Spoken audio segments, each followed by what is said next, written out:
Sa presinto ang bagsak ng dalawang suspect matapos mahuli ng mga otoridad sa kasong robbery hold-up sa Talisay City. Tinitiyak naman ng PNP na paiigtingin pa ang kanilang presensya at operasyon upang matiyak ang kaligtasan at seguridad ng mga residente. Ang report mula kay Patrolwoman Judith Nicanor.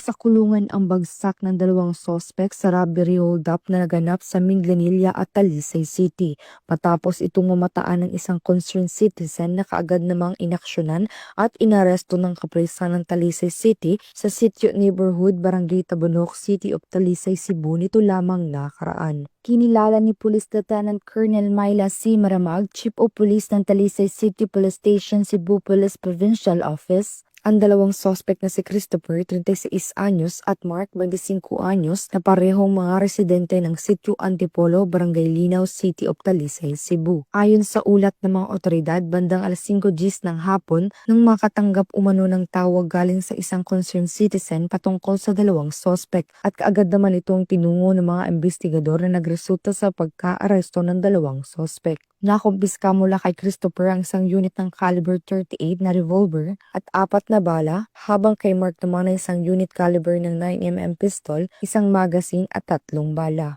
Samantala, kasalukuyang nasa kustodiya ng Talisay City Police Station ng mga sospek at maharap ang mga ito sa kasong robbery at paglabag sa Republic Act 10591 o Comprehensive Firearms and Ammunition Regulation Act. Magandang araw po sa ating lahat. Isang paalala lamang po para sa kaligtasan ng bawat isa sa atin. Sa panahon po ngayon, mahalaga pong maging mapagmatsyag at maingat sa ating kapaligiran upang makaiwas na maging biktima ng mga masasamang loob, lalo na ng hold-up. Iwasan po natin ang paggamit ng cellular phone o kahit anumang gadget habang naglalakad sa kalsada. Siguraduhin din nating ligtas at nakatago ang mga mahalagang gamit gaya ng mga wallets at mga alahas. Kung maaari, umiwas sa madidilim o mapangahas na lugar at mas mainam po na may kasama tayong kaibigan o kakilala kapag uuwi ng gabi. Huwag po tayo mag-atubiling magsumbong o tumawag agad sa pinakamalapit na himpilan ng pulisya kung may kahina-hinalang tao o pangyayari. Tandaan po natin ang pagiging alerto at maagap ay susi upang mapanatiling ligtas ang ating sarili at ang ating pamilya. Salamat po.